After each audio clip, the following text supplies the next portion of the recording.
call the meeting to order at 6 o'clock. First on the agenda, are there any changes or additions, Dan? No, thank you. Okay. Next, approve the minutes of July 6th, 2020. Make a motion to approve. Second. I have a motion and a second. Is there any further discussion? All in favor, say aye. Aye. Any opposed? Motion is passed. Next, community concerns. Are there any community concerns tonight? Denny? Nothing, huh? Okay. Liquor control. I'm guessing there's no liquor control. Okay, we'll move into new business. Green Mountain ATV Club, request for ATVs on town roads. Yeah. Shannon Frederick, President of Green Mountain ATV Club.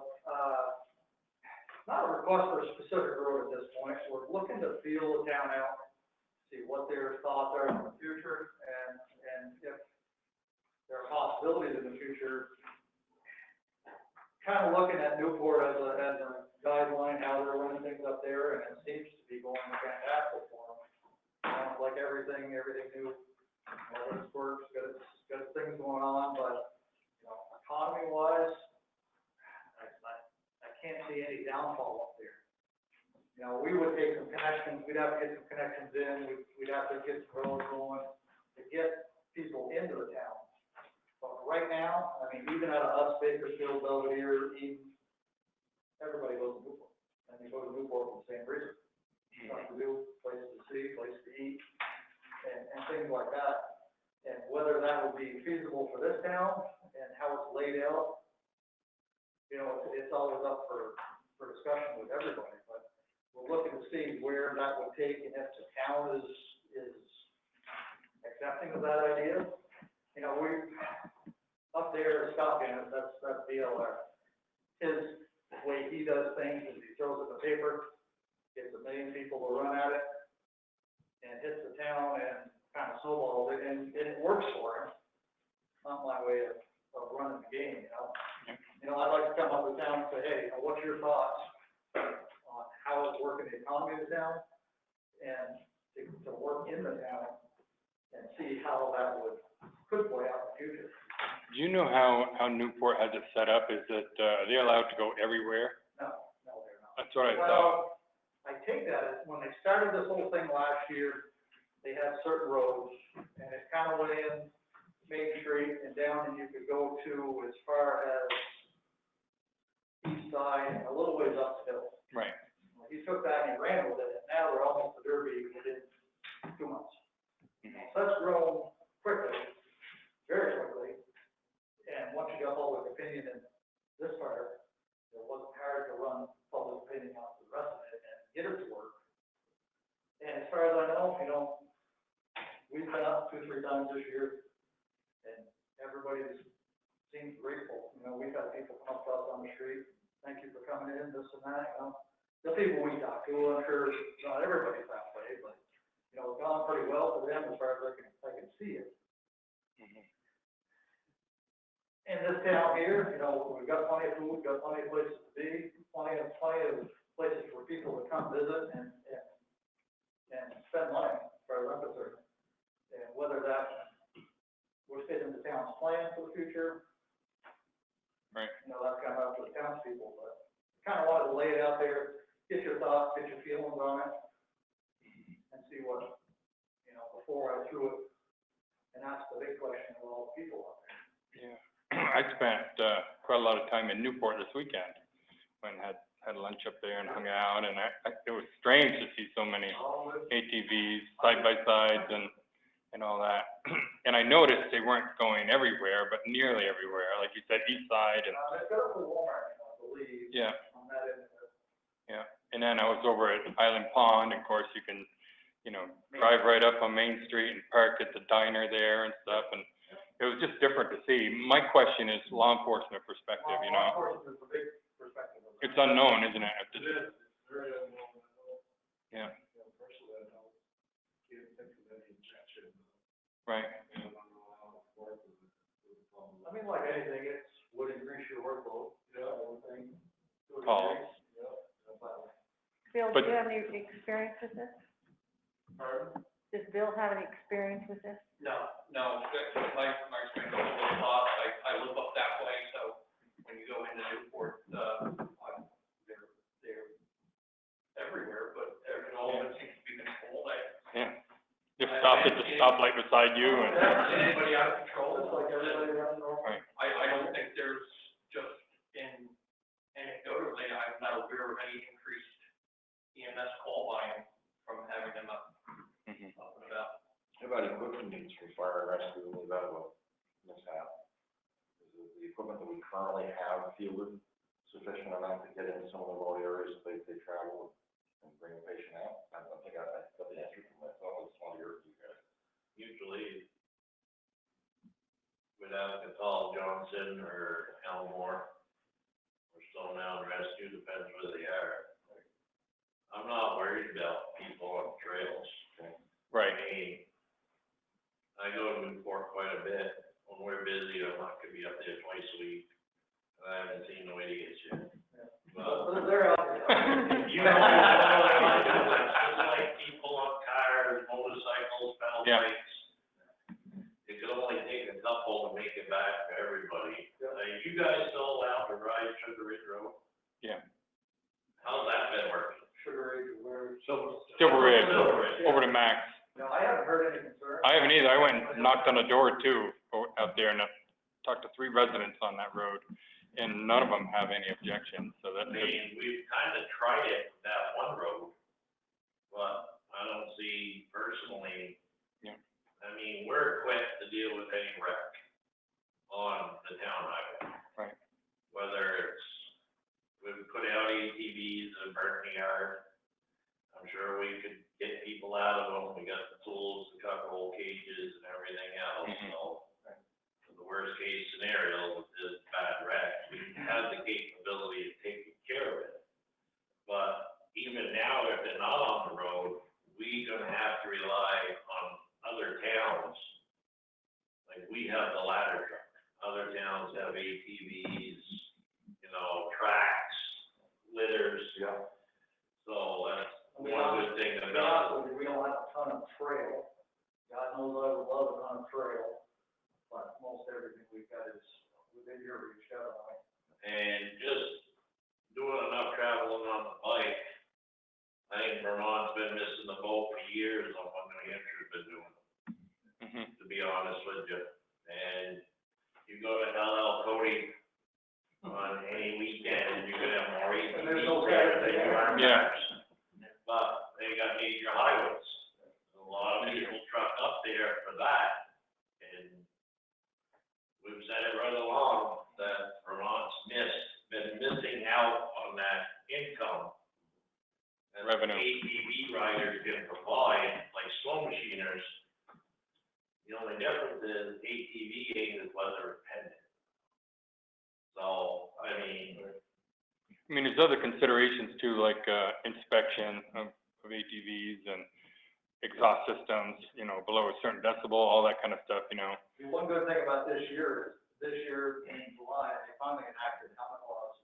They aren't out full yet, but they're getting ready to roll. Right. You've got helmet and insurance mandatory. That- for all 8 years. That was my question too. So that'll be, they're just rolling it out now. We don't even have all the information yet on how that's gonna play out, but it is Yeah. there, and it will be enacted. And that plus, Gary can help me out, that covers $10 million, $10,000 Well, they, for trails? To me, same as vast, or actually, it's a little more, it's more than vast, I think it's $2 million policy on but with the town, liability. Vass's take on the town opening up, they aren't pulling all the responsibility for the town. They're more pushing for connectors between areas, just like this and that. Yeah. Things we can call a town, for a town to open up. Not saying they aren't very helpful in concerns and all that, but it's not their Right. purview to manage your town and how you wanna manage it. But Newport is the first time ATVs have been Yes. opened up, or a town has opened up to ATVs, so Newport is the test. It's like a pilot program, yeah. I think like Denny does, you know, in Europe, not that they're like us, but like in Hamburg, Germany, you've been allowed to have ATVs on the city streets for a long time. I've seen them there for 15 years, and they have chrome wheels and street tires, and a Yamaha Banshee will pass you, and you'll be like, what is that all about, you know? But we don't do it here, I don't know why, but I do worry about inspection. ATV fit to be on the trail, you know, something, they've got to be able to be looked at, you know, judged by law enforcement, and the exhaust part of it. I mean, like Denny said, there's always some bad apples. But even the woman that was here the night that asking about the Silver Ridge Road, she was concerned about it. I talked to her and was fine. She hadn't had any issues, you know, which I'm surprised. And I know they trailhead right there in the Sunset Motel parking lot, and they go there quite a bit. What I wondered is there some dirt roads now that we could use more of a pilot program, rather than not open it all up, but something that's linked together more that would help the trail riders? I mean, the problem I see with more so is you don't have on their road. Right. Well, It's very. 90 miles of dirt road, right? Depends on who you ask. Yeah. They just don't Ask connect, Kevin, he'll tell you. He's smiling back there. they just don't connect to a whole lot, That's what I mean, though. Into town, you know, you're hitting a. Yeah. decent chunk of. What if we look at it from the viewpoint of, everything north of the rail trail? The rail trail is gonna become a sticky wicket at some point, even just crossing it. Right. So if we worked, and maybe the parameters east and west could be brought in, I don't know, I haven't thought it through, but if we use the rail trail, and I think about the businesses, restaurants, gas stations, the shopping and the thing, a lot of what we have is on the north end of the town. Yeah. From Deck's Place up through to Hoagie's and House of Pizza and all those. It opens up quite a few eateries, also would allow for, use Hannaford's, Price Chopper. Right. For Hoagie's. Yeah, so there's a lot of business on the north end of town without getting when we start crossing over the rail trail, we're getting our high density population, in the village area. And with the mindset of public acceptance, we start on our least populous side of town, Right. and then Get some history. build that familiarity, the relationship with the club. Yep. And then we start looking at, because other people saying, well, just open things up. Yeah. And even later on, south of the rail trail, I would almost look at it as a specific, is there a specific destination, or is it, let's say, loop you want to drive around, or something like that? Because then we're going to start dealing with giving, specific landowners, a voice. Right. And Exactly. I'm not saying we don't give a voice to the folks in the north, I'm just saying it becomes more highly densely populated, and then we're out of our back roads, but some folks live out there because they like peace and quiet. Right. Just throwing I that. mean, there's no doubt saying you're gonna open the town. It's not, Right. I wouldn't even recommend that in a million years, you gotta kind of ease in and feel the thing out a little bit. Yeah. You take one road, two people complain, you take a town, you're. Right. Yeah. Denny, you had a comment? Yeah, when you guys are really discussing that, I would get PD involved because, yes, it's least populated, but it's the heaviest with vehicles. It is. Mm-hmm. So, Yeah. you got six to one, half dozen to the other. Yeah, then there's the bypass, Well, you have the snow machines across it, but I can tell you that I think legally, snow machines aren't supposed to cross the bypass, but. no, people ain't supposed to cross the bypass, but they do, we pick it up all the time. But, just saying. Yeah. I understand it's a good point, it's a good start, just remember, even though it's not a highly populated area, we have more traffic on that end of town than we do over here. Right, Do but they you gotta have start to- somewhere. Do they have to drive single file? Yeah, I don't know if there's a lot of things we do, but. If you're on the road. generally, it's pretty tough to get too wide on the street, but. If you're on the road, you're supposed to drive single on the file. road, they have to follow the traffic laws, they have to use hand Hand signals, signals? Okay, stop, they don't have turn signals on. no, well, some do, Some do. some do. Generally, that's probably 2% out of what Right. is out there has certain things on it. would be a very nice feature. Right. Because you go to turn and you're, oh wait. I mean, everybody's pretty, I would say most everybody is very good at hand signals. Now, whether people recognize what a hand signal is anymore, but we don't usually see any problems as far as like. Like snowmobiles, same kind of. It's, you know, general courtesy of it. Richard, what do you think? I'm all for it, Jason and I talked about it earlier, so I wasn't sure what exactly Mm-hmm. they were after, but, Mm-hmm. you know, yeah, I'm game to start looking into it, to fully develop it. I mean, right now, we've got Johnson, we actually worked on Johnson during the last town meeting, which then that went straight to wherever we all COVID To stuff. COVID. Now we're back in that, looking at getting that French Hill side. Right. Connection through town and picking that side up, which would work out good to get Morristown corners in. Yeah. You know, it'll probably be a good Beaver Meadows up there. And maybe that'd be a good starter. test there. We come off Silver Ridge, down Katie's Falls, or not, Needle Eye, Needle line. Katie's Falls, to Morristown Corners, Watson Road, Walton Road to, Right.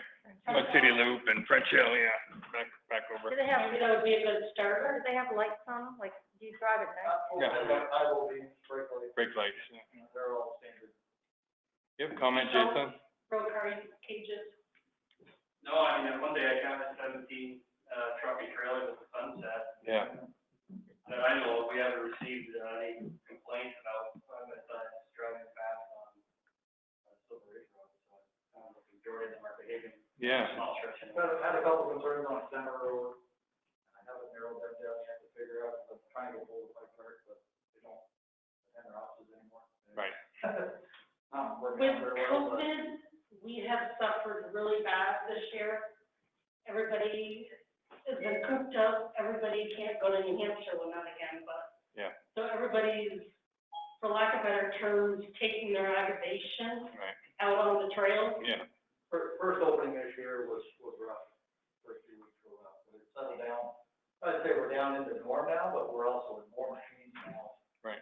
Than we've had in the past, but everything seems to be flowing out pretty well. What do you guys think? What do you think, Brian? I think it's great. I was gonna bring up that every weekend I go head for Eden, and that parking lot over there is full of trailers Mm-hmm. where they truck them in. So they bring them to Morristown, and then of course, what they do, they get on, they head up to Eden, up to Right. Cajun, Right. and sometimes even as far as Newport. Yeah. And, I know Terry had an issue. He come out of Eden with his, came to the Sunset, pulled up and called me to go get his lunch, because his lunch was a house pizza. Yeah, you couldn't go over there. Well, he wasn't sure. Yeah. Might have made it. Not yet. Yeah. You know, 20 years ago, he wouldn't have called me. Yeah. Yeah. I was gonna say, he's growing up. Yeah, he called me, like, come get me. Holy crap. I'm impressed. He's growing up. So, for us, yeah, it's I a think- pursuit thing, you know, if we wanna get a feel of it down, see what everybody's thinking, Mhm. we can just put the word out anywhere and then try to figure out a game plan on what, That's what would be good if you could put together a plan. put together a plan. I'd love to bring this up at another meeting, specifically talking about the opening of, in whatever parameters of roads Yeah. for a trial basis, and allow, or even invite our business community. Mhm. I mean, Price Chopper and Hanford's might get caught off guard on something that, you know, side by side down the parking lot, perhaps they want to designate an area of the parking lot Right. for parking, or even work with them as far as, yeah, you're gonna load your trailers here. I mean, just give everybody a heads up in the business community, and let's all, the residents on the north end of town too, so. Yeah. You know, And have Jason or Richard attend. right, because then now we're looking at, you know, center road incursions, we're looking at perhaps Garfield Road incursions. Mhm.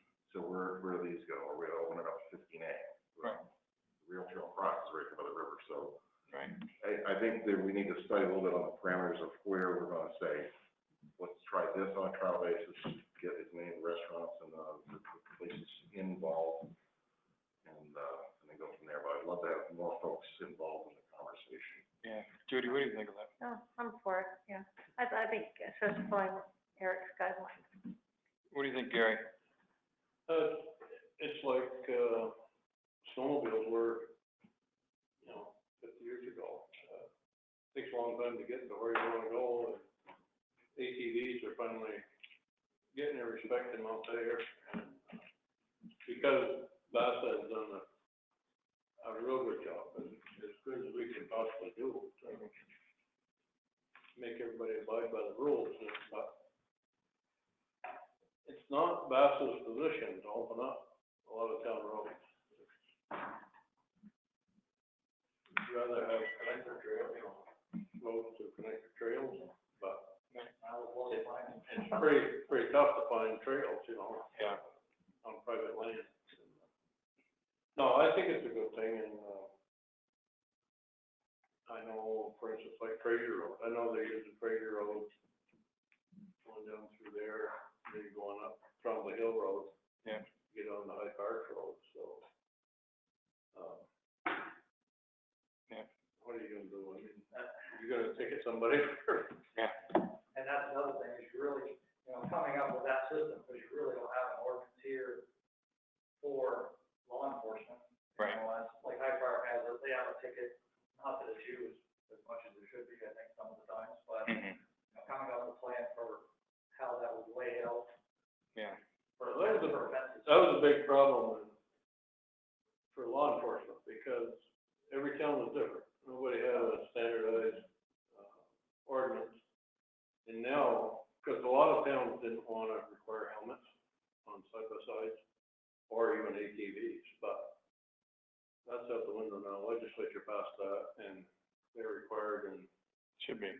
side-by-sides and ATVs, and Mhm. regardless, and you gotta have insurance, and by establishing certain roads, then law enforcement knows That's something to work with. where they can go and Yeah. where they can ticket, and you've gotta belong to Bassa, you gotta be registered, you gotta have a red plate, you gotta belong to Bassa, Gotta have insurance. and you gotta have a trail access decal issued from Bassa. Yeah. Yeah. There's like 20,000 ATVs in the state of Vermont, and there's, well, this year's our biggest year. We're up to four, About 4,000 Mhm. members, so there's 16,000 ATVs out there that are not even, doesn't belong to Vasa or clubs, so you got 4,000 people that are paying for 20,000 people to use the facilities, you know, so. Right. Yeah, I got a side by side and I can't go anywhere with it unless I wanna go to Danville or someplace like that, you know? Well, I was gonna say too, that whole New Hampshire thing, because I know the boys all get together and they go over there snow machine. Right. They go over and they stay in a motel and eat over there and they stay 2-3 days. Yeah. Because their trails are so good, and I guess the four-wheelers, Same side by thing. side, the same thing, Yeah. so. And that's a We've big been thing, missing out on. finding trails, finding landowners, anyway, the town, push somebody a little bit, but. Right. would be Class nice. 4 roads But, are hit or miss. You know, Class 4 East roads- Johnson Road still goes all the way through, but a lot of our class 4 roads, one end has been thrown up for, you know, well, lack of use. most everything we use in Johnson, we've got two that we use in Johnson, that are good trails. Mhm. Few vehicles travel them, but they earn it. But, yeah, finding roads like that. Mhm. Well, does that sound good to you to put together a plan and come back to us and? Absolutely. And also, I don't know anything about fees and fines. When you do fees or fines, it goes to you guys, right? Yeah. I'm seriously. Right, right. To the town? You laugh, To because the town? over the years, that has changed. It's So changed. anyways, I just wanted to say, Hyde Park, supposedly, the penalties, first offense is $100, second offense, $200, third and each subsequential offense is $500. Now, that's for like Hyde Park has a helmet law, has insurance law Right. of their own. Yeah. Before they've had it for years. Yeah, Johnson has, too. Yeah, I thought Johnson You did, can't get anybody to enforce it, but it's Right. there. but it's there. And I think with the volume of machines that are gaining year by year, that's gonna be a very usable thing, I think, to keep things in check, you know? Yeah. Well, Richard and Jason, will you guys be willing to work with these guys and, you know, at least help them figure out what they can do? I mean, the helmet law, as far as I'm concerned, you know, I'm not an active helmet wearer, but I think it's an awesome, it needed to come. Yeah. The only way to proceed for the future in the state is Mhm. you've gotta show the writer's gotta show that they're willing to take their knocks and take their responsibility for it. Right. It's gonna be a tough year next year, I think, but Mhm. they're gonna have to buck up a little bit and run with it. That sounds good. Yeah. So, yeah, sit down with whoever, we'll figure out a plan that we've got and. Stay in touch with Dan as far as getting something on the agenda, timing wise, because he knows how big our agendas are. Yeah, Yeah. that way we can get it. Just so, we're gonna talk to him? Yeah. Please, and then I'll And Richard. Yeah. All right. Sounds good. Maybe Dan could even set you up with a map, road map, that would help Do you. you have it? I tried looking online for, No, it's not that, but it's hard to print them and have them look. I was born and raised in Morristown, so I know Yeah. all the roads, but, You've got some good maps Especially there. back roads, probably. Well, yeah. what's really the official town map, which shows you where everybody is, and some of them are still unpassable, but it'll show you what the official town. Yeah. Richard was That's on the fourth that's all floor. the ones, the ones around us. Right. That goes right off. All right. Dan, You know, we're willing to use. I think you looked at all. Class 4 roads in general, that needs to stay on travel lanes. And those are the ones we really like, if we can make them work for us. And stay off main roads, we can get the best maps available, stuff like that. could Todd help us out on the mapping piece? Well, I think the best thing to use the official highway map. So, and then we can come back, we'll use that, and then once you figure out where you wanna go, then we can take those pieces and put it on a map and make it easy for everybody to understand. So, Then we have a plotter that, yeah, that's not a good size map. yeah, we can reprint it anyway. Do you happen to have a business card with you? You can follow suit that, they don't mind. Great. Sound good?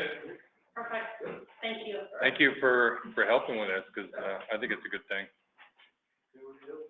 Great. Very easy to do it, I think it's gonna be the Yeah. good game plan. Jeff Benosh and Michelle Lunner, from what I understood, are loving ATVs coming there. Yep. Good. We had one of our guys, when we were talking to Johnson, he went to all the stores, all the businesses, and of course, everybody's looking for business, so you don't get a bad word out of that, Right. however it goes, but. Yeah.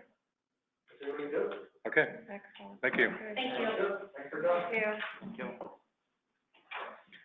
Number 2, discuss updates to the sidewalk policy. Really what we're trying to do here is just exempt some areas that are really outside, you know, where state select board wants sidewalks rebuilt. The best thing to do is kind of use this map up here. Yep. Since you're on the ERB, you know a little bit more. So sewer service management area right now, I don't think this is an up-to-date one.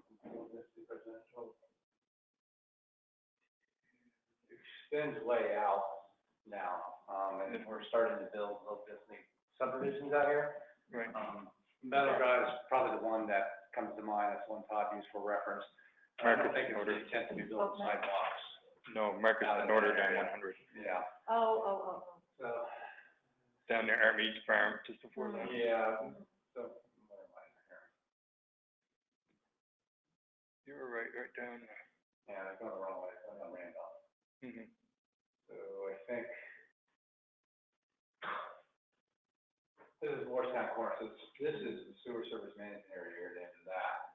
And now we've got Meadow Drive, which is a road we looked at last year. Yeah. And we were considering taking, there's a new subdivision being built out there. The way sidewalk policy reads right now, we would require them to build sidewalks out there. Mhm. Doesn't make a lot of sense to do that. I think we were pushing it even being north of the Morristown Corners area with that sidewalk. So I don't think it makes sense, and I don't think that's the intent of the select board, is to have people building sidewalks out in that area. How many Right. lots are there out there, do you know? I'm sorry? How many lots are there? A lot of them. The one in the middle, Not 51, 54? Yeah, that's, you're thinking. Well, I'm thinking of the new subdivision, but, you're thinking of off Bridge Street. oh, yeah. Yeah, that's 54. Yeah, And there's sidewalks on that. yeah, sidewalk, but, you know, specifically this one in Meadow Drive brought up. Right across from Lawrence Tank. Yeah. Right. Part of the problem with Don the, Anderson. because the way that the policy reads, sidewalks will be required, but it doesn't make sense for somebody to put sidewalks out there, they're never gonna be connected to the system. sidewalk to nowhere. Sidewalk to nowhere. That's kind of what that looks like in front of Marcus Norder, you know, but they complied with the rules. They said that about a lot of them on the north end too. Right. Sidewalks to nowhere. But now they're, No. connecting they're all them. connected, so. yep, exactly. What do you guys wanna do? So is Todd looking for us to approve or just give him an idea that we're on board?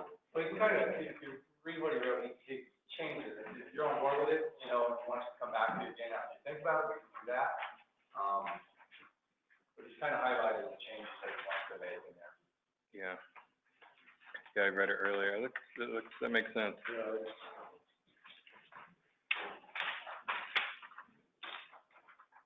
Mhm.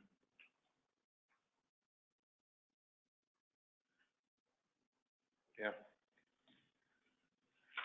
Yeah.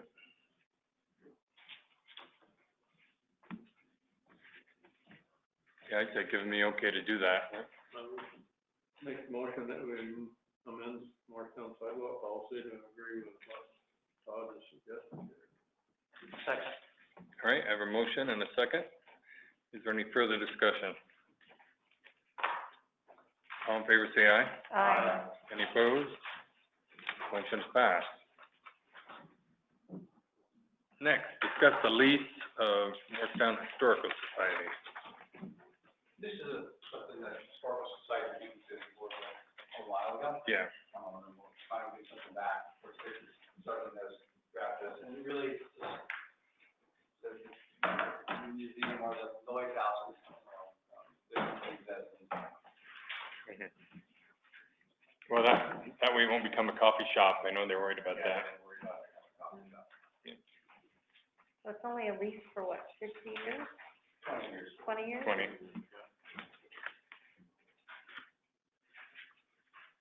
I mean, we're already taking care of the maintenance of the building, all those things. Mhm. There's a line in the balance budget to do that, and maybe much more need great, things updated and fixed that need to be fixed, so there aren't any problems with that. Is this any way that can hurt us though? I don't think it is. Why'd they only choose 20 years? You know, I'd have to ask Dick Sargent why he wrote it for only 20 years, but I don't think he's gonna be around 20 years. Maybe. You never know. You never know. He lives well. It can always be changed after the 20, because I know when I first got on the board, one thing I didn't want to ever do was hinder the next select board. Yeah. So you go 20 years and it's not working, the next select board can change it, but you got a 50-year lease. Right. Not inheriting bad stuff or passing on bad stuff. It can happen. Where the original intent hasn't been lost every 50 years. Every Yeah. 20 hasn't been lost. Right. Yeah. I'm okay with this. I don't know what you guys think. Fine with me. Is there do we have any link to the Historical Society on our town webpage? There is, isn't there? I thought there was. It might be. I thought there was, because I was looking around there one day, well, quite a while ago. If not, we get one on. Yeah. And if we're gonna take care of it, then perhaps we should be advertising it, and Yeah. putting it out there, I thought there was. and maybe even at some point online ticket sales, I don't know. Mhm. I don't know anything that got through there in a year's time, but I know there's, I think they do it by donation at this point anyway, or is there a fee for that? Right. I think you're supposed to donation. So do we need a motion for this? Yes, please, we'll have to go through the notice piece of it, and so we'll have to put 30-day notice in the paper. Yep. And actually, this particular case, my recommendation is that Todd, who's your agent, Tegu Building Real Estate, Mhm. even though you're approving it, I might ask you as the chair of the board to sign it, since you've got a conflict there. Okay. Even though you're approving it, I think just be above board with everything, everybody should get that. Agreed. I make a motion that we enter into this lease with the Historical Society, 20 years, allow Bob to sign on behalf of the board. Second. I have a motion and a second. Is there any further discussion? Now, is there a price on the lease, or is it a for free, or? I'm sorry? Is there a price for the lease? No. Or- Nope. All right, all in favor, say aye. Aye. Any opposed? Motion is passed. Next, reappraisal notice. This is just simply a notice from the listers that they will be moving forward with reappraisal. So before they enter into any contract or reappraisal, they're gonna have to come back, to the select board to get approval for that contract. But I think what they're saying is, it's been 15 years or better since you've done a reappraisal, I think. And the state's kind of pushing to do it. Some of the numbers are starting to line up, so, it'll be a couple years before they actually get to the point where they're actually entering into a contract, but they wanted to let you know that they have time to do that. There's some sort of formula they use on reappraisal as far as the percentage skew there versus of the town assessed value versus the real actually valuable. There's two different values, there's the COD coefficients of dispersal, and that's between, I'm trying to make sure I get this right. There's the difference in value, between commercial property or non-residential property and residential property, like that's what you put that. And that one's the one that's probably starting to get off the most. And then there's the CLA, common level appraisal. Actually, our CLA is actually great.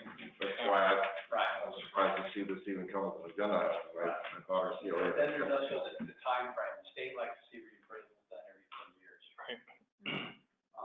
And that's the reason why they give you money to do it. And we've kept that money in the bank to be able to do that.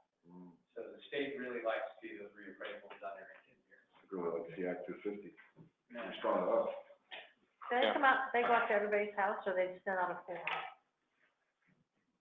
My take on this one is that they're going to do a site-by-site inspection. Yeah. Because I don't know enough about the last one, but I feel like there were some gaps in that last one. There was. From what I hear, it was done once, and then somebody came back and validated some of it, re-inspect some of it. So, not sure how well that one was done. I think there's been some things that they seem to, I mean, we paid a lot of transitions of the listers in the assessor's office. Yeah. In the last 2 years, really. It'd be good to do it again. That would be. And I think they're seeing some things too. Once again, it's been a process to get there. I think they're seeing some things that say that they see some values that are off, and that probably need to be looked at again. Yeah, I think they do, they have to do on-site visits for each property, only because there are likely to be unpermitted construction projects out there that never hit the tax rules. Right. So, that's when they catch those. And just because the appraisals are being done and people's, property values go up, but if everybody's property values go up, doesn't necessarily mean everybody's taxes go up. No, it's tax rate set differently. People don't understand that, but you're right. Yeah, tax rate should go down. Yeah. So it's really, but there may be some changes, some properties, because maybe they've done interior improvements. You don't need a permit necessarily to do interior improvements. Right. I think they need to lower my house about 100,000, that'd be great. Well, what usually happens though, even if the tax rate goes down, you're gonna pay the same, because if we're spending that money on a fire truck, let's say, you gotta get the money, so you're paying less per, but you're paying the same amount. Right. Well, I think, they're also, they're seeing, like I said, there's been a lot of changes within the lister's office and the way we're doing business, and I think we're seeing some things that that we have a professional appraiser now. And I think she's seeing some things that, doesn't make a lot of sense. It's probably been long enough that the state's going, yeah, you guys gotten around this for a while, we give you money to do this. Right. And it does affect the state's education tax rate too, so that's the reason why they're paying to do it. Is it something gonna start next summer, next spring? I would be doubtful that they can get a contract in place to do it that soon. That's, Okay. maybe a couple of years, yeah. Just because there's so few people out there to do it. This is something that takes place in a year, usually it's a 2 to 3 year process. Yeah. You're not gonna get it all done in 1 year. You'll start, there's all the data entry. I think luckily we're in a position where you have staff that can help our appraiser companies do the data entry. Then by the time you get for everything, it's a 2 to 3 year process. Yeah. So, it's to say that they're gonna get somebody, go through the bid process, and get somebody to start this next spring, I think would be Yeah, I can't remember the guy's name. The guy does it for towns. He lives in, Cambridge or Underhill. He asked about our town, and I said I thought it was gonna be happening again. Yeah. Quite soon. Huh. Yeah, that sounds good to me. We don't need a motion for that. No, you don't need much, just an informational fact. Yeah, okay. Jason, will you turn the fan on there a little bit? Slow moving air. Whoa. Jason, we could learn how to turn this down.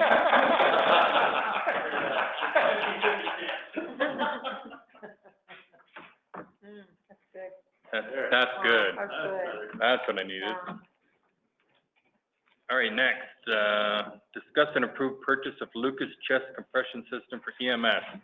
Bill, Hi, good evening. how are you? Good, good, thank you.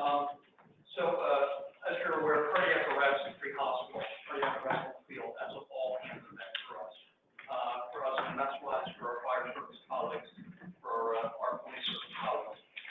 We throw everything we've got goes to that. The current state of the science from American Heart Association and the Vermont EMS protocols is that cardiac arrest survival is based on heart fast compression, drill, and shock, and those things need to happen as quick as we can deliver it. And the current protocols call for us to do those things on scene for at least 20 minutes before making either a transport decision or a termination of resuscitation decision.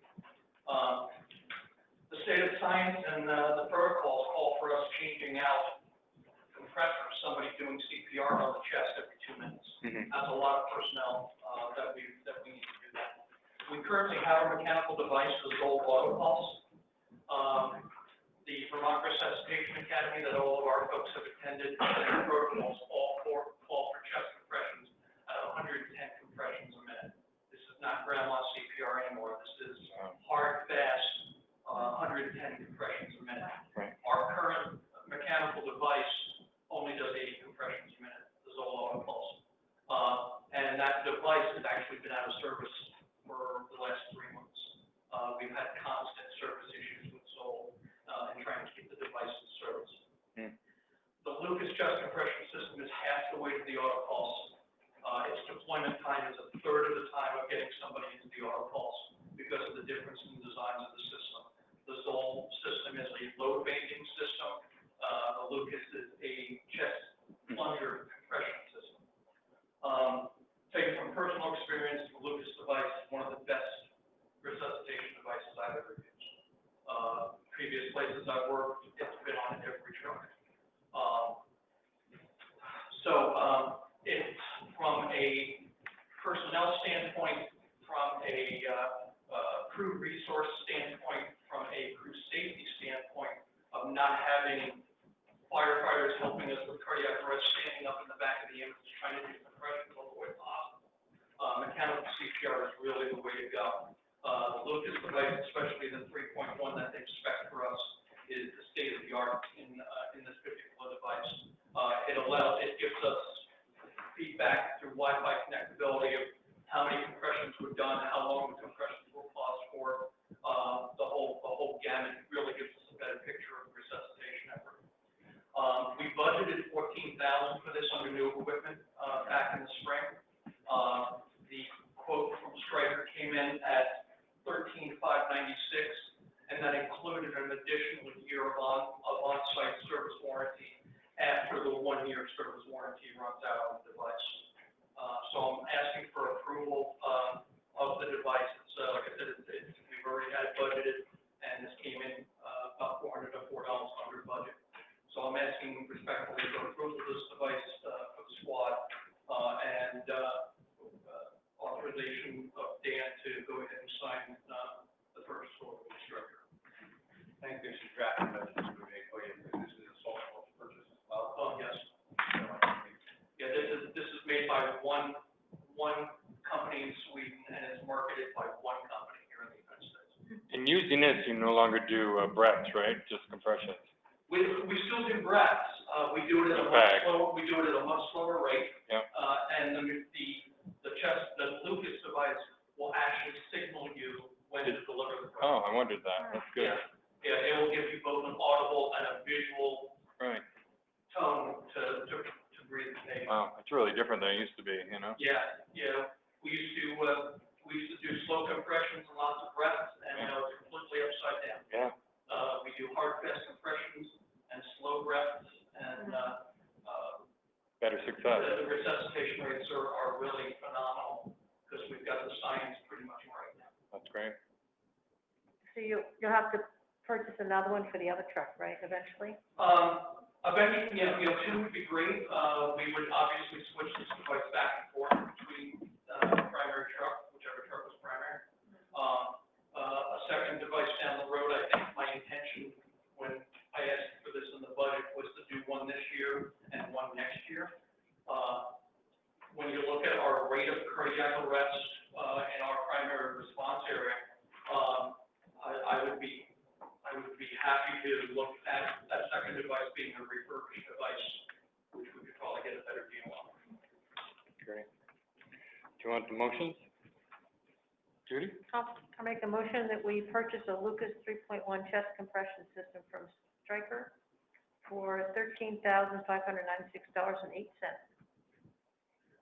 That's the second motion, but yeah, is there a second? We'll do it separately. Is there a second? Second. Is there any further discussion? All in favor, say aye. Aye. Any opposed? Motion is passed. And I move we use Stryker as a sole source vendor to purchase a Lucas chest compression system. Second. I have a motion and a second. Is there any further discussion? All in favor, say aye. Aye. Any opposed? Motion is passed. Thanks, Bill. I'd like to see that work. I mean, not really like to see it work, but. Well, you forget, I did CPR, I think 72 times. I had 2 saves in the 30 years I was on, so I've done CPR a lot. I will tell you kind of off the record, this is a freakishly good device. Yeah. We had it on every truck when I worked in Vermont, and we would have patients who were blinking their eyes Wow, while Lucas was going. that's wild. You would turn Lucas off, and they would go back to sleep, so to speak, and you would turn Lucas back on, and they would start moving That's spontaneously. amazing. It's actually become such an issue in some of the literature that there are actually EMS systems that now have protocols to deal with a wakefulness during CPR, because the mechanical devices are so good. Wow, that's awesome. Technology. All right, thank you. Next, review and approve the financial management questionnaire. Well, we have to do more here. Yeah, sorry? Right, but there was more on the memo from Bill, though. Well, no, The this is, sweeper? that's the sweeper, that's a different highway thing. That's. That's a highway thing. Okay. That's highway. All right. There may be some analogy there. Yeah, down the road, let's hope not. Bill's got a broom. So what'd you say about the questionnaire? You receive this here, has to Yeah. out, every year that you have to let. Yeah. report that it's taxes, part of the nonprofit. So we just do it every year, it's the same. Got it. I'm on the phone if you guys have any questions for me. I've been listening. Oh, great. We appreciate that.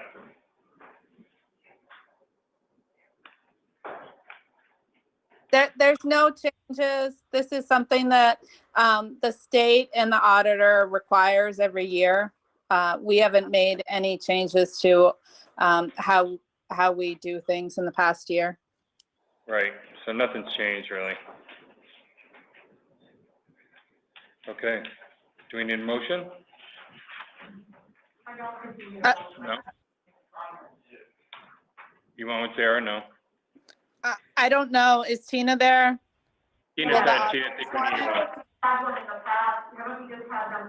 I thought we just Okay. signed it. Okay. Hey, Sarah, how you feeling? I'm fine. Good. Authorized Bob. Well, I know you had a fever there, so, No, I didn't. no, you didn't? No. Maybe your hubby. I was on vacation. I'm just, Oh, and okay. I'm just working from home. Oh, good. Hey Sarah, this is Dennis.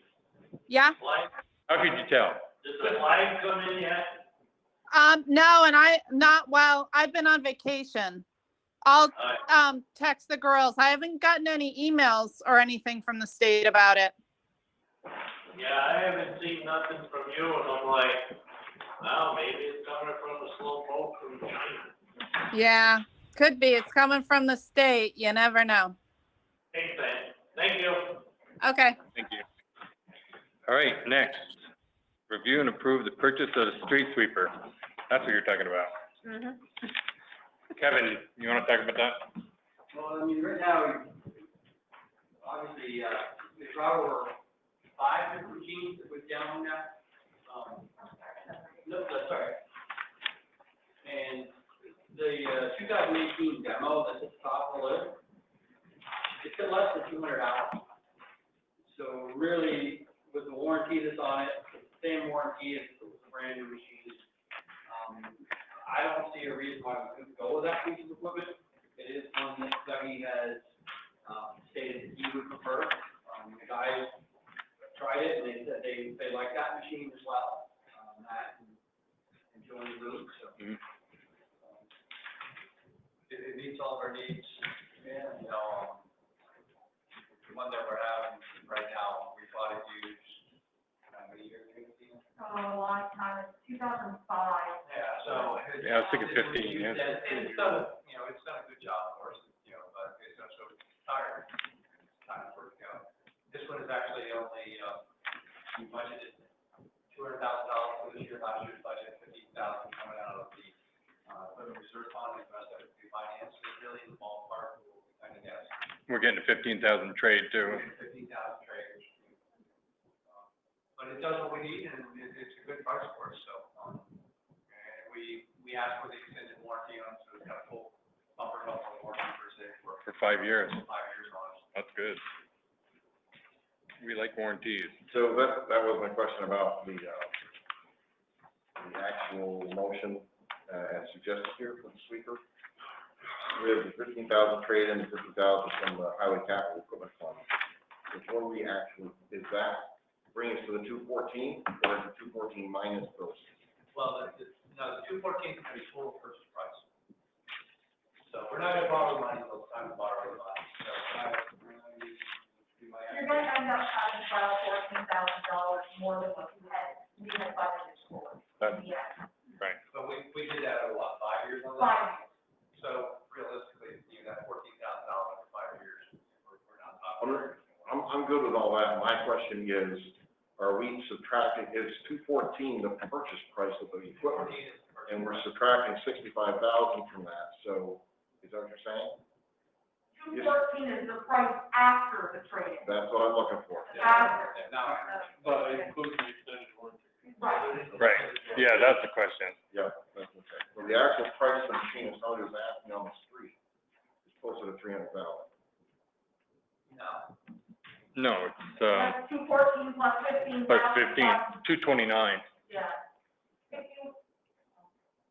All right, so we've gone backwards again on that. Maybe it's just me, I'm not interpreting it. So the asking price, the price machine is $219,500, trade-in $15,000, $229,500. 229. $219,500. No, oh yeah, you're right, and then the trade-in value is $15,000, you knock that off. Then you add in the warranty price. Oh, okay, yeah. $500. Right. And that brings you back up to $214,000. The net, yeah. Okay. The net, so Right. that's our final. That's what Eric wondered. Then we're subtracting 50,000 from that 214, which is coming out of the equipment fund. Right, and then we're gonna finance that amount. We're gonna find it. 5 years. That's what I'm looking for. I wanna know what we are actually financing. Okay. That's all I was looking for. Because it doesn't really. $164,000. Yeah, right. Yeah, the motion doesn't spell that out. Right. That's a good point. That's what it is. But it is clarified, we know the intent. Thank you. All right. Do you want to make a motion? Sure. Make a motion that we approve the purchase of the 2018 sweeper from Allied Equipment LLC for a total cost of $214,000. This includes a $15,000 credit for trading in our current sweeper and a 5-year warranty.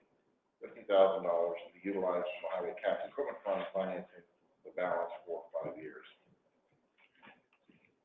Second. I have a motion and a second. Is there any further discussion? I'm glad you asked for clarity, Eric. It's good to. I'm gonna get asked questions on this, and because the sweeper's been a target of the board for a couple of years, we put it off. Yeah. And there's no heat, there's no air conditioning, this thing is an environmental nightmare with the dust that comes off on it. So when somebody says, holy smokes, you see that new sweeper out there, I want to be able to say, okay, well, the actual cost is where it came from. Right. I would be able to explain exactly right. Okay. All in favor, say aye. Aye. Any opposed? Motion is passed. Next, appoint or remove recreation committee members.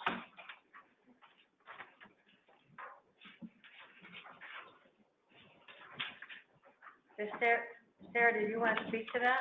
I can. I wasn't sure if you were going to or not. So Maggie Cleary has been on the board since we started, and she has regretfully asked to step down from the board right now.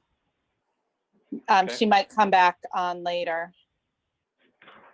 And Casey Lange, And Casey Lange would like to join the board. okay. Do we hear a motion regarding these two? Should we do them separately? Yeah. I make a motion, we remove Maggie Cleary from Parks and Rec. I have a motion and a second. Is there any further discussion? All in favor, say aye. Aye. Any opposed? Motion is passed. I make a motion, we appoint Casey Lange, is it Lange? Lange, looks like. Lange, to Parks and Rec. I have a motion. Do I have a second?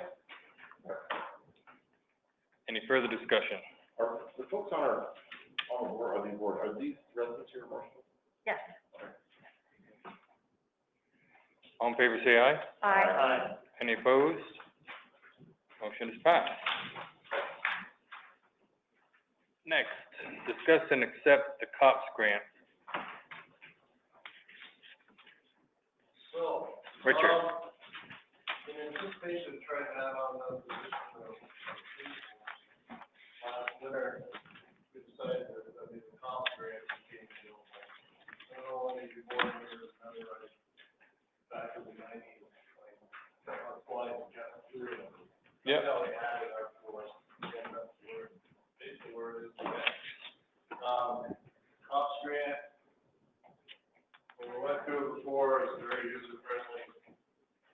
They, provide basically 75% of the cost of your house.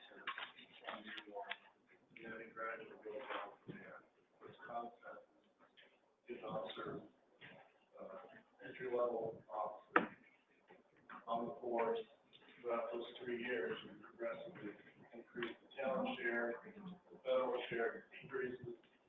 So I looked to it, is on the 4th year after the sure, you have to, you are obligated to keep that position. So, we went ahead and applied for it, Jason did most of the footwork on that, and we got awarded the position. And so at this point, they're asking us to either accept or deny the grant. So all it is, as far as what I gotta do is check them off. That's all it is. Of course, the whole now, we got the next thing would be to find someone to fill it.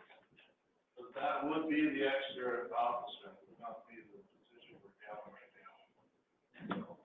So we're looking for approval to at least accept the grant, and hopefully we'll, materialize and we'll put it in practice here. Year one will cost the town around $25,000. That's not bad. Right. Good deal.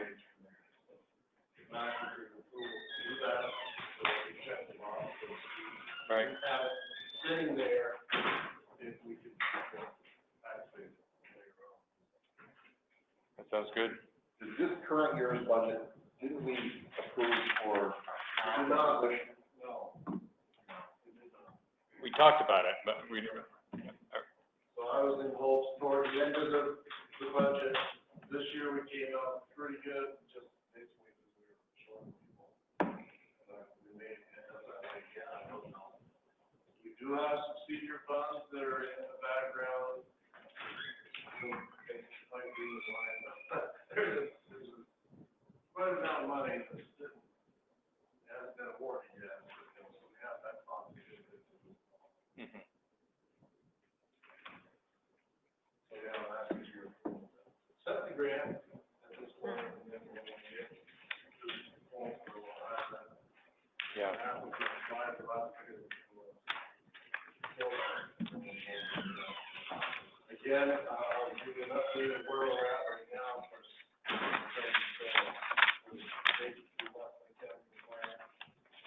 we've advertised heavily, and I have zero. Well, surprising, that's surprising today's day and age, there's so much support out there. So I don't know, it's an unknown right now. First position, much less cost. Mhm. So even if it's approved, and if you can't fill it, there's no obligation. There's no obligation until you start drawing on, activated basically. I think it stays, I think I can do extensions up to a year on that. But as I said, I personally have had a lot of experience with it, Carol did. No, I never did it before. So that is how we developed the department, what it was, the year one didn't pay. Yeah. I didn't know there's still, that was a Clinton era. Yeah, well, I mentioned it, we talked about it, and I said, hey, you like that? Bring it up. Jason did it. Yeah. Yeah, it's, Good. yeah, it was inactive for a number of years. So I guess we got a position, the sheriff's got a position, that's what else was for. Good luck in your search, Yeah, thanks. it's tough, folks haven't kept up with it. Law enforcement's leaving by the droves. Mhm. Marijuana packets are 400% higher this summer in New York City alone than they were last year, and this is happening across the country. It is severe impact in a way we did not need. Well, who wants to be a cop right now, right? Yeah, Unfortunately. well, I'll tell you, we're blessed, we have a department that not only has intelligent professionals, we have a chief who's kept up with their training resumes, lower liability, and we have a very excellent training department, and, I don't foresee a whole lot of criticism being levied at the police department, because it's been a steady eddy for so many years, and, I hope that there are still folks willing to get into the profession. Keep 'em. All right, do I hear a motion regarding this? Make a motion to approve. I have a motion and a second. Is there any further discussion? All in favor, say aye. Any opposed? Motion is passed. Good luck.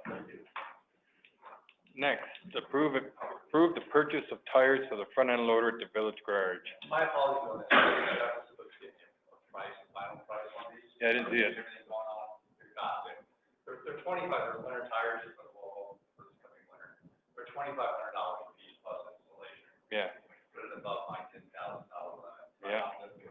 Either approve my purchasing authority up to $12,000 for these tires, or I can wait till the next agenda. Right. And bring in it just felt in the cracks, that got Yeah. the final price. Can't It's remember. something that we need, winter tires, you know, they've gone through the process of trying to locate the best price for them, so. Mhm. It's something that we gotta have for the winter, Right, yeah, I knew that price, it's a lot. Yeah, not cheap. Gotta have them. How big are these tires? They're about as tall as you are. Probably taller. Huh. 20.5, or is it? Yes. I mean, when I stand beside it, it's shoulder off. These are. They're big. For, so. I think it was Buckwheat that told me they cost $10,000, you know what they cost. He just had to put some on his loader. how much longer we have the Volvo motor? We looked at that too, and we figured, I think right now, it's 2 years out for budget, which means we got another 3 years that we're gonna be using it. So, we've got a new operator in it this winter too, so we're trying to make this as good as we can. So we don't consider it as something that, you know, we're not getting rid of this motor in the next 2 years, more likely 3 years, so we need new tires on it. Is it running okay though, is the tire? Good. Well, it's Had it a long time. And we put a lot of money in last year, the bucket, the bin, Right. and all that, so that's been well maintained.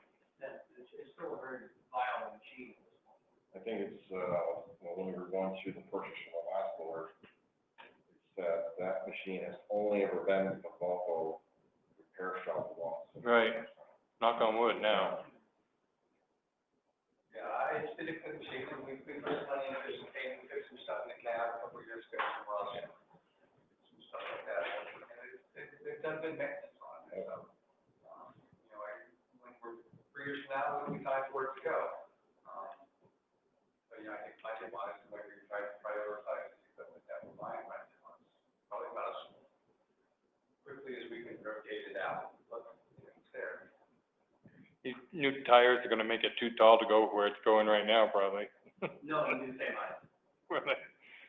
Not much room there now. But one of the complaints that Dean did have was that the tires are on it, and especially in the parking lots around here, you get a little bit of slope, and you get, once you scrape it off the first time, then it goes right to ice. Yeah. If you're not paying attention, you get too close to the car, you're going, Right. the tires are very slow, very flat.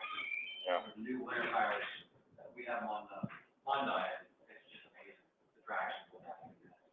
Good. We have one with a Volvo grader, and we wing with it 1,000 chains, and push back.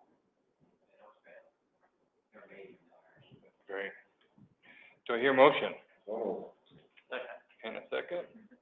Any further discussion? All in favor, say aye. Aye. Any opposed? Motion is passed. Number 11, discuss purchase of V-spreader. So, talking with Dan, sort of a thought process of my own when I came in was why we didn't use beach spreaders in some of our trucks. And obvious one being the salt truck. Steel, salt, just like it. Beach spreaders are all stainless steel. So right now, we've got my old salt truck, and I'm trying to make a decision whether or not to get the 6 yard beach spreader, which is coming in at about 10.2. Versus putting $4,000 into this truck that's probably gonna go down the road. Because the rest of the truck's not worth it. In talking to the industry people that deal with these spreaders, they're telling me that one spreader should be able to move about 2.5 times through the trucks. So meaning the next single axle truck that I would buy for salt, I wouldn't have it with the side dump and spreader, the chain, and spinner. I'd already got the V-spreader that I could just set in. And talking to actually Mike Murray today from Viking, he was telling me that the difference in price in body alone is about $15,000. So the cost of the spreader is at 10, and if I can get it for 2.5 times, Pays for itself. use it for 2.5 times, again, depending on maintenance and how well we take care of it, I thought we should be able to get at least 3 trucks out. If you're talking 6, 7 years of truck, upwards of 18 to 20 years without the spreader. That'd be great. What is a V-spreader? It's in the back of, most of them are what you're probably commonly known or seen around is in the back of pickups, and they stand driveways. There's a little V-shaped spreader that sits in the back of a body with a spinner in the back, on the back side in the center. And I've got 3 different quotes, one from Stowe Road Auto, from Fisher, and it would be a one-off build, and the best they could do is a 4.5 yard spreader, which is just too small. What I'm looking to do. Right.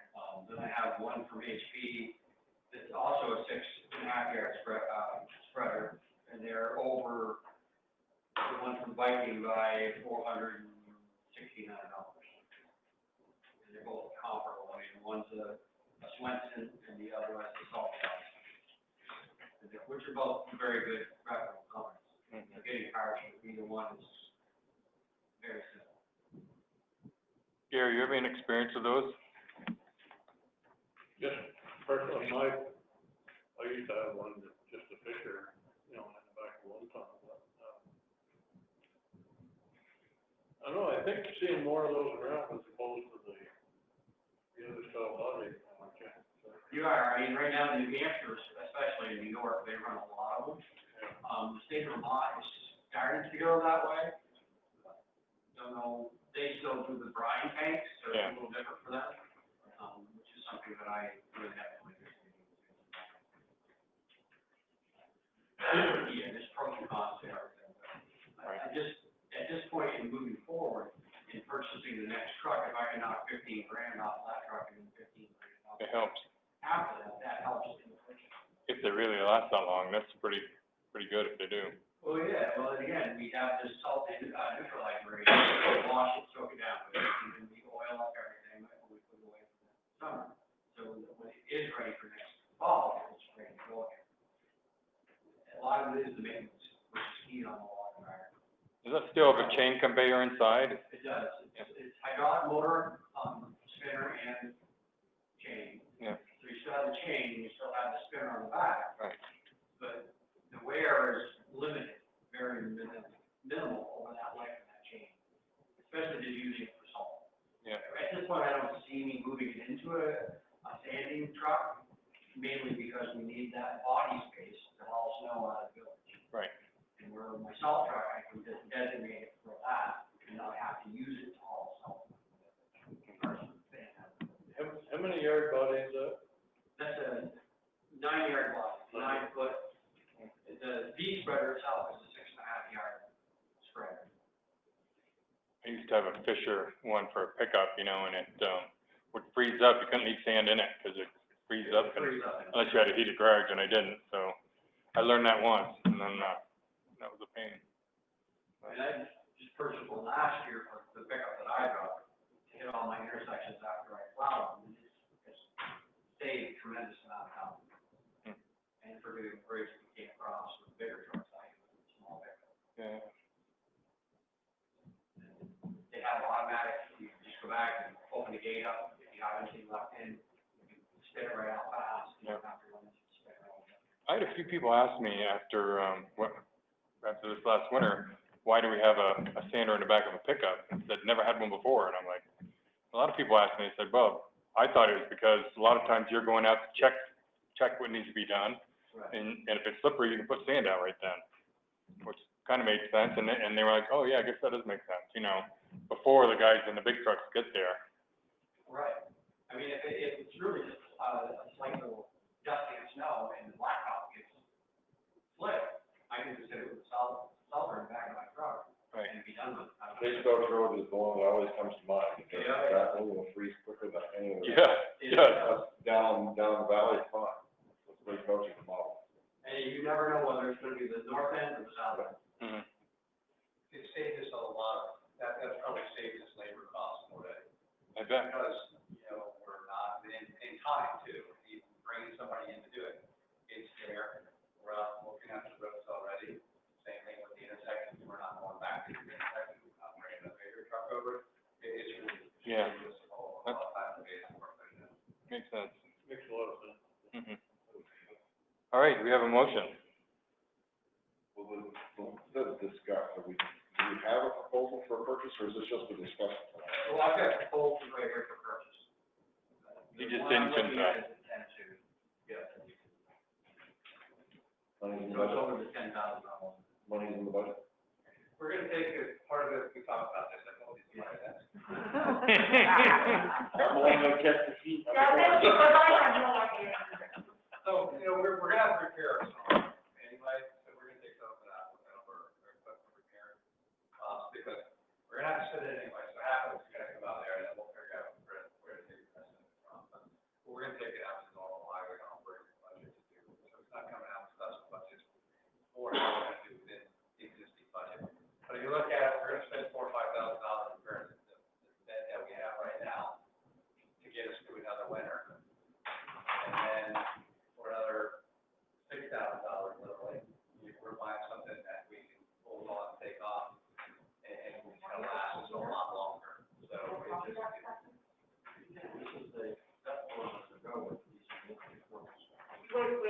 I'll do coffee with you. So from a long-term operational point of view, you know, we're changing, we're not buying bodies for a while. I think you're really tough, the way they lay it out, so it's gonna be a lot more efficient. All over one, so that was. Sounds good. So there's a couple things there that make a lot of sense for us to do. Once again, we'll find it out, you know, what to do. Yeah. Well, so I've always noticed that, like, even when Roland did it, he'd go do the intersections and, you know, at 3:30 in the morning, I'd see him plowing those out and, you know, when I saw the sander in the back, I'm like, well, that makes sense. You can sand it when it's slippery right there, you know, and it wasn't like that forever. I was thinking, boy, that makes sense. I don't know who decided, but I knew yeah, that's really good.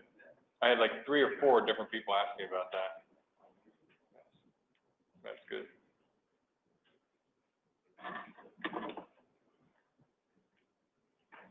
Do we have any old business to discuss? We'll go back and approve that. No, we don't right now. I can go to my report if you want. Yeah, we'll approve the warrants first. Make a motion to approve the warrants. Second. I have a motion and a second. All in favor, say aye. Aye. Any opposed? Motion is passed. Go ahead, Dan. Just a couple things, the same two things I talked about, really isn't stuff to keep you guys in the loop. The Monday Loop culvert, looks like first year we started next Monday, thereabouts. And the culvert itself, the delivery date, the company that's making the culvert itself, push back the delivery date. That still will keep us on construction. So right now, the culvert itself is supposed to be delivered before February. The first he's starting next weekend with this move around and getting everything out of the way, that still works. If the company that's constructing the culvert for us misses that delivery, it will delay schedule and it will delay person. That's the reason why Tyler's been all over it. I bet. Because he's really worried about the schedule and, you know, first he's made it with us, and most importantly, the company that was building the culvert for us made it commitment with us. And we're trying to hold their feet to the fire on that. So, we're still moving along on it. Schedule's getting a little bit tighter, but we're still there. So there's everybody there. The other thing too, I talked to Tyler last week, and I mentioned to you last week, but I really think it's time for the select board to make some calls to your state legislatures about the Act 50 process on the new handle that. I think most frustrated of all is Tyler stayed in contact with them and said, what's the next steps? What do you need us to do? You know, when's the hearing? You know, where are we going? That now is, that pre-hearing that we had was April 16th. I was gonna say, a Wow, couple months yeah. ago. And we haven't heard anything from them whatsoever. So they're dragging their feet, basically. Well, they're just not getting things done, Or apparently. is that, I mean, that's the term I can use when I'm at the. Yeah, well, you know, I think the big thing to me is, you know, from a town's perspective on issuing permits, we don't issue a permit in a timely manner. It's being approved.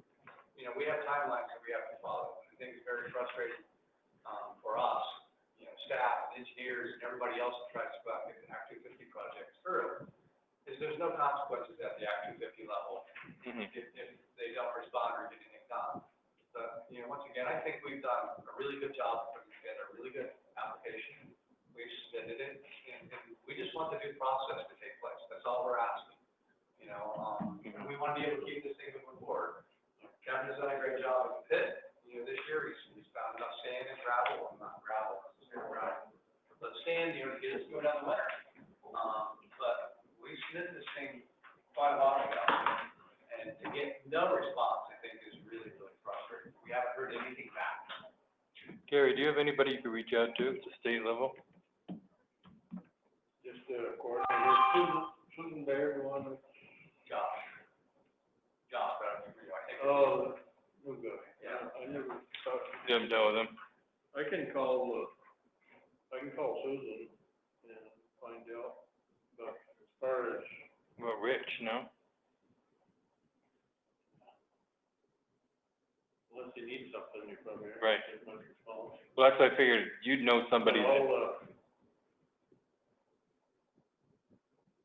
Yeah, let me see what I can do. And that, I think was, you said April 16th, right? yeah. It was April 16th. Yeah. And once again, we're, like I said, you know, we feel like we've done our due diligence, we've got everything to them that they've asked for, we're just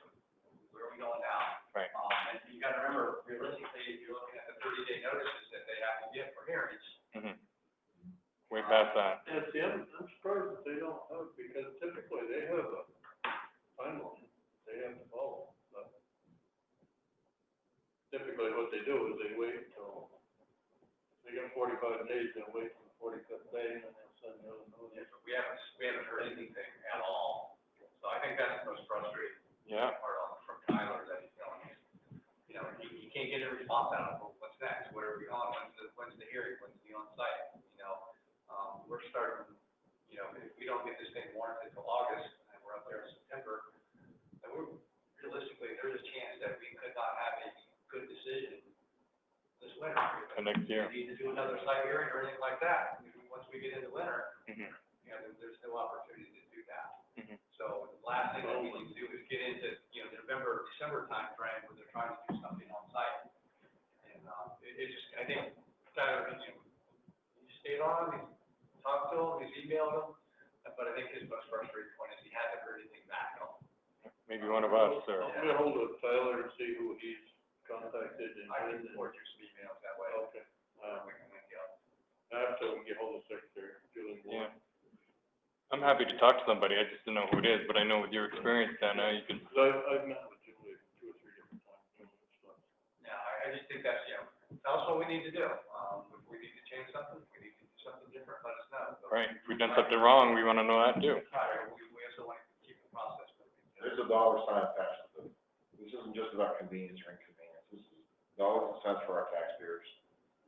We have to get into that phase of the pit for the following winter's sand. Right, You found sand for this coming year, that is not happening again. And if we can't get into that pit, which we've gotta build an access road, we've gotta get the topsoil pushed off, which that's a huge piece, and then start developing those materials in there.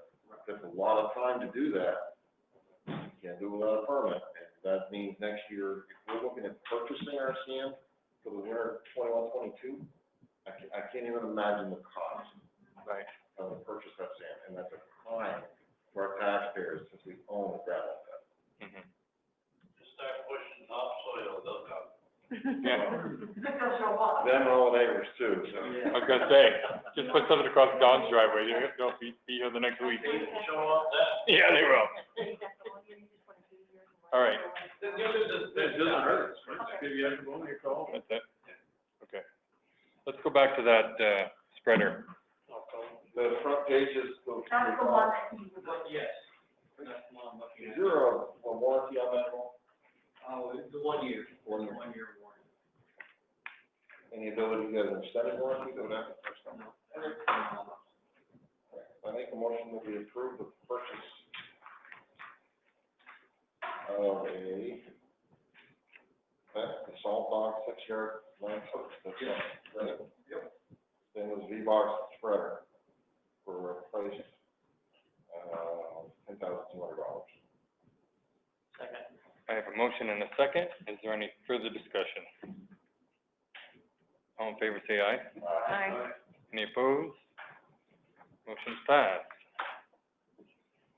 Next, select board concerns. Gary? I had I don't know what the status of it is, but Paul Grizzle called me, probably has everybody else. It was your turn. On his, my turn to barrel, that's all right. So I thought I'd bring it up. Want to know what the status was on the driveway, repair. He went through a whole dissertation on what he was promised and whatever else, and apparently it hasn't been done, or what he understood was to be done, so Gallup Road, Gallup Road, Gallup Road. the bottom of Gallup Road. I tried to go up there on my motorcycle yesterday and I turned around, couldn't do it. Yeah, it's pretty rough. A lot of it is the gravel, and trying to get to that gravel line. Well, that one rainstorm just washed it down, right, hammered it. And we've graded that road probably 6 times this year. Yeah, Will not, that gravel just will not back. It doesn't. Chloride to it and everything. It just doesn't seem to back. yeah, it's bad. I don't know if his concern is so much the road as it is the driveway for it washing same area, right The same there. area, right there. Yeah. He's complaining that his driveway's just not. Wasn't repaired the way that somebody, either you or Dan told him that it would be. I don't, like I say, I'm just getting the message over the phone. That was one of those, we had Jerry Audi worked on most everything. He has a meeting set up with me Thursday at 9:00. What was that? He has a meeting set up with me Thursday at 9:00. Oh, this week? Yeah, this week. This coming? Yeah, he did say Jerry, how did he? Yeah, Jerry was. Yeah, he was supposed to come back and do some more, I don't know. But I think everything got wiped out that was done well. Cause I used to be able to go up there. I could with the dirt bike, but not with a Harley. So scary. And then the only other thing that I noticed, like the rail trail, we've had a few complaints. I've had a close call on Berkeley Street here. I think if we just cut those, get the brush cut on the lower side of that, It would help. it would, then you could see somebody coming up there. I mean, they've got an obligation to stop. There's stop signs on the rail trail. Mhm. Yeah. But just need bamboo or whatever that. Yeah, like Japanese knotweed. Japanese knotweed. Yeah. Burn it. Jeez. Turn it, and then. Burn it, yeah, cut it, burn it.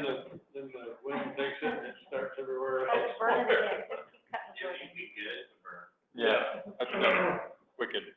So I've been working with staff on the crossing sign there, actually, scheduled to meet with Todd, Chris, so, we're looking at the money, because I think we have somebody that's available to do it, and that won't necessarily come out of town, but just the more important thing there is where to put it, so that we stay out of the state's right of way. Right, that's hard. Yeah, that's the part that we're having trouble figuring out, exactly where can we put it, because we can't put anything in the railroad right of way per se. Put it in the town's right of way.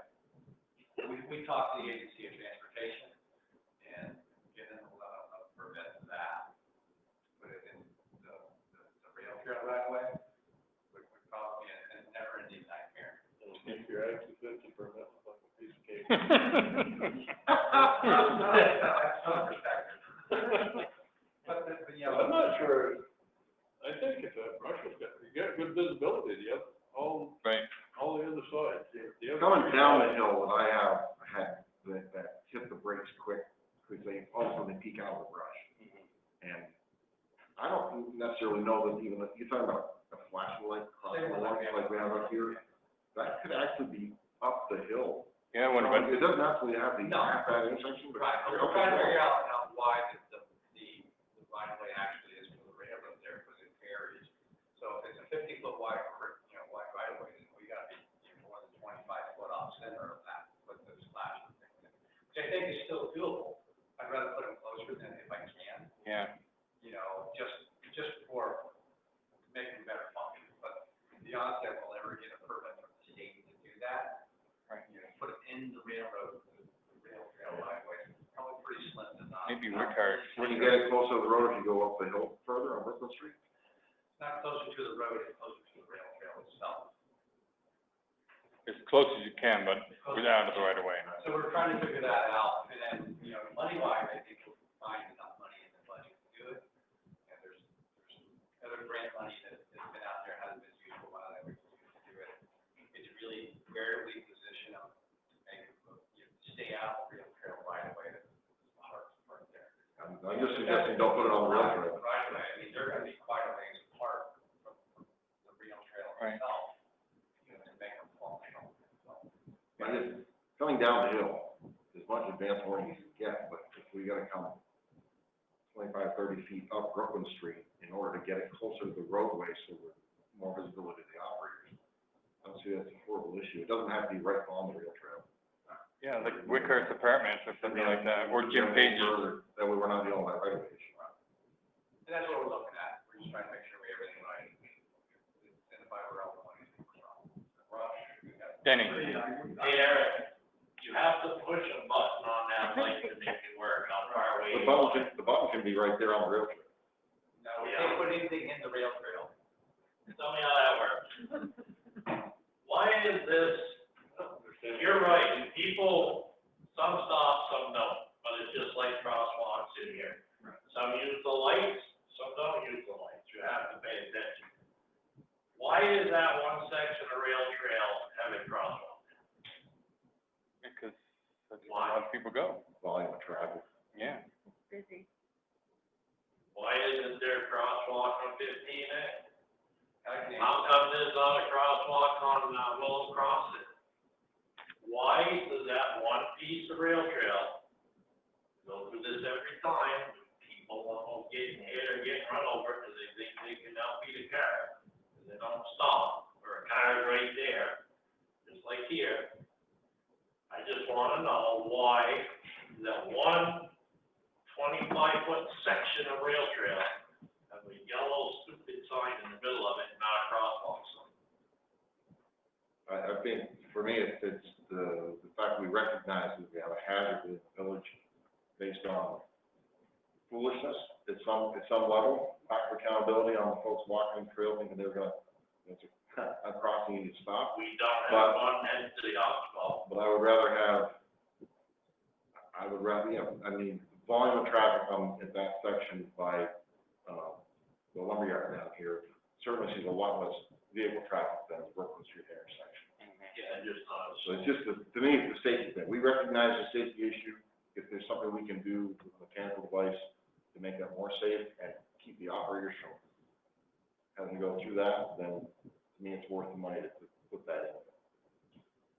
Ain't a question of the money spent, I just wanna know, why does that 25-foot section have to have a crosswalk? Heavy traffic. You don't think it should have a crosswalk? It's a rail trail. It's You all, run the rest of the rail trails, there ain't a crosswalk on none of them. I do a lot of traveling on the roads. And that one is just always dumped down to me, it's in the worst position in the world to have a crosswalk. As soon as you make that corner, you're on the hill. So unless, there's always been a question. But we can't take it out at this point. You take it out, somebody will get hit. That's what'll happen. I mean, knock on wood, as far as I know, nobody's got hit in that area. That's gonna happen. But, I've almost hit 3 different people there, and I'm careful. me too, I ain't doing I'm talking like 3:15 in the morning when I'm going to work, and I've almost hit people there. But it's just something that's always dumped down to me. One more, I think it's 35 mile an hour, the state won't put in a crosswalk at a non-signalized intersection at a speed limit of 35 miles an hour. So if you take the one that have on 15A or some of these other places that are out there, the state won't put it in on. That's why we have no crosswalks on 15. Yep. I think it's 25 miles. All sidewalks, but we got no place to cross. Is that still downtown? Actually, the one out, 115 at 100, out there by the drugstore. Yeah, you have that one, but nothing going this way. Well, and North to south. you'll only have it at a signalized intersection. Just curious. But I think just to cut that That'll help. brush back a lot. Mhm. Right back to the Usually road, comes on fines. then you can see the people coming Mhm. a lot better. Like Right. I say, they've got, snowmobiles, you stop there, you're riding a snow machine. You got an obligation if you're using the thing Right. to stop, not just bolt right out there. Mhm. Yeah, it's a tough spot.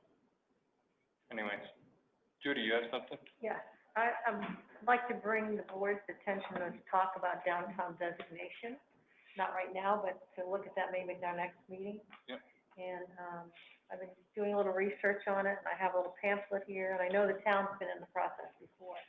Do you know when the town plan was last updated? No, it's not like that. It was 2010, Oh. No, this is. before that, since then. Since then, 'cause I think it has to be done every 7 years. Yeah, I'd say we're probably right in mid-cycle of that. So, Yeah. somewhere in that timeframe, I'm gonna say 3 or 4 years ago, yeah. we updated the town plan. I think that one was good for 7 years. So, we're not really looking to see when we did it, it's a part of pretty close. And if we want Gary Holloway to address the board, he's willing to do that. He can't come here, but he can do it by the phone. Yeah. I think he can send us, a packet that he'll go through with us. Right. Yeah, it goes along with, my conversation. I'll sort of hitchhike onto your thing.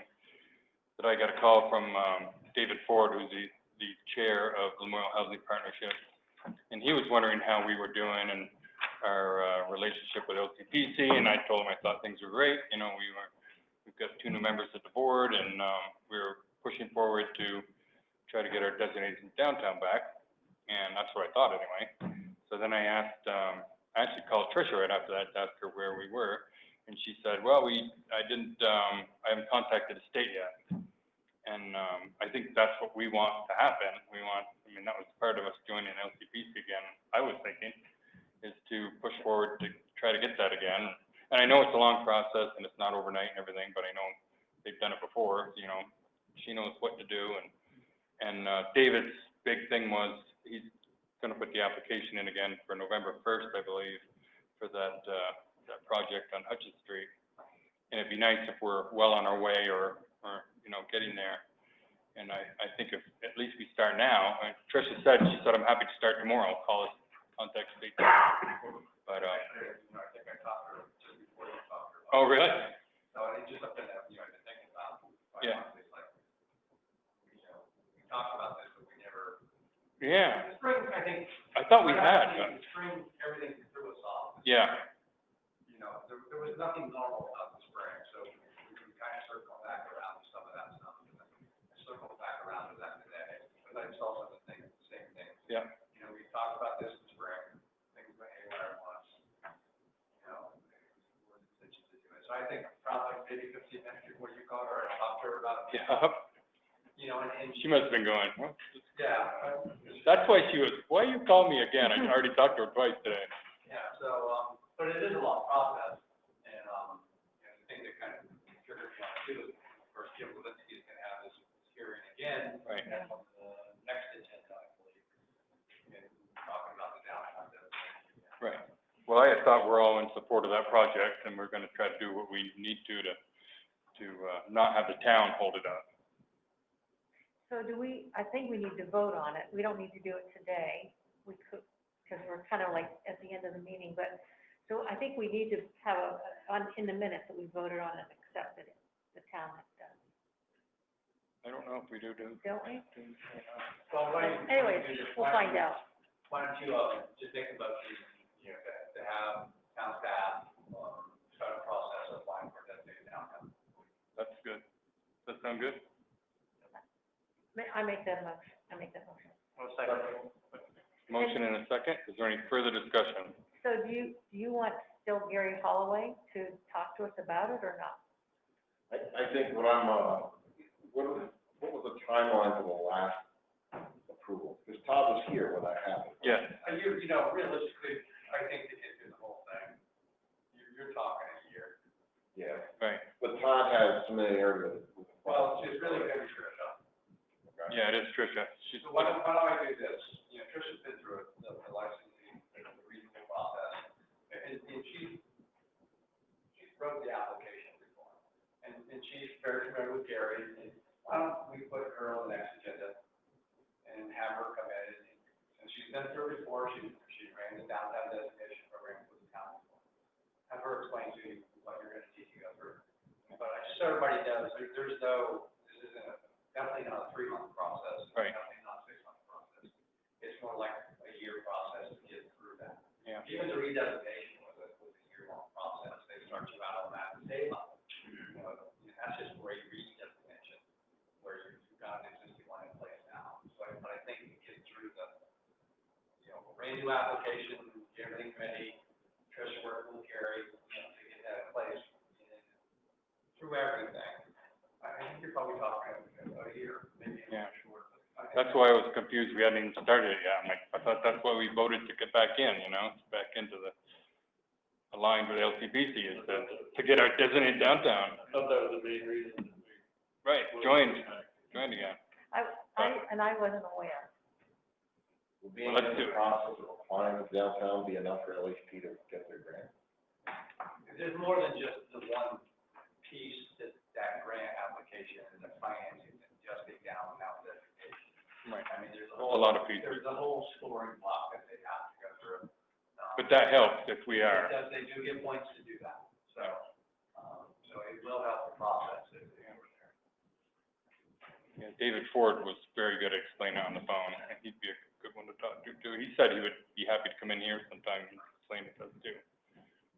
But anyways, so is there any further discussion on this?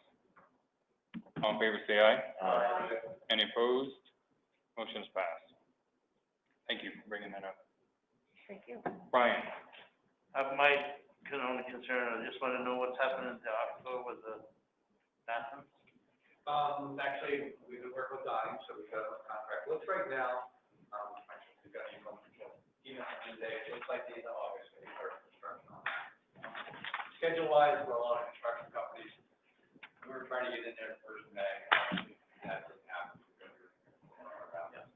And so, everything got swiggled around, I guess is the best way to put it, from this spring. So right now, we're looking at the end of August, to get in there and get started. Well, I'm guessing on that timeline, they aren't gonna be usable this year anyway. I don't think so, no. I mean, it won't take too long to build it up. I mean, we had an on-site meeting, with Donnie down there.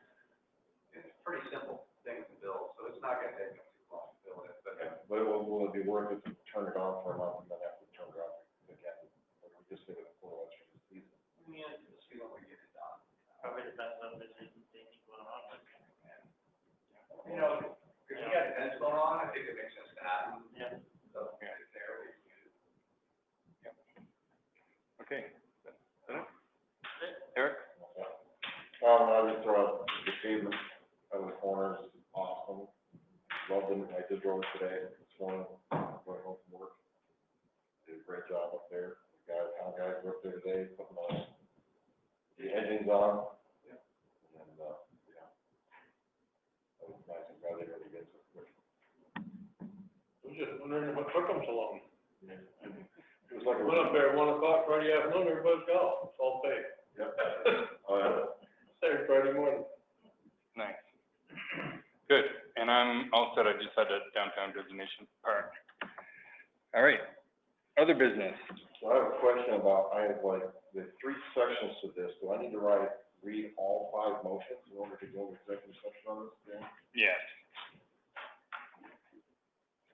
You can read it.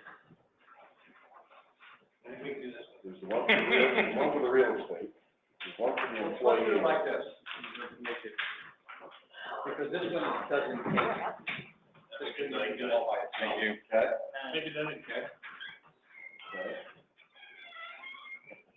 I move we enter executive session to discuss the appointment or employment or evaluation of a public officer or employee or under the provisions of Title I, Section 313, of the Vermont statutes to include Dan Lindley and Kevin Carroll. I have a motion and a second. Is there any further discussion? All in favor, say aye. Aye. Any opposed? So passed. The first question is from each of the other one. Okay. And who would they pick? As a premature general public knowledge, the real estate purchase or lease option is currently placed in town at a substantial disadvantage by disclosing its negotiation strategy. I have a motion and a second. Is there any further discussion? All in favor, say aye. Aye. Any opposed? Motion is passed. I move to find premature general public knowledge of pending or probable civil litigation or prosecution to which the public body is or may be party before the place of time substantial disadvantage by disclosing its negotiation strategy. I have a motion and a second. Is there any further discussion? All in favor, say aye. Aye. Any opposed? Motion is passed. I move that we enter executive session to discuss pending or probable litigation or prosecution under the provisions of Title I, Section 313, 81 of law statutes, include Dan Lindley. I have a motion and a second. Is there any further discussion? All in favor, say aye. Aye. Any opposed? Motion is passed. See, that was only 4.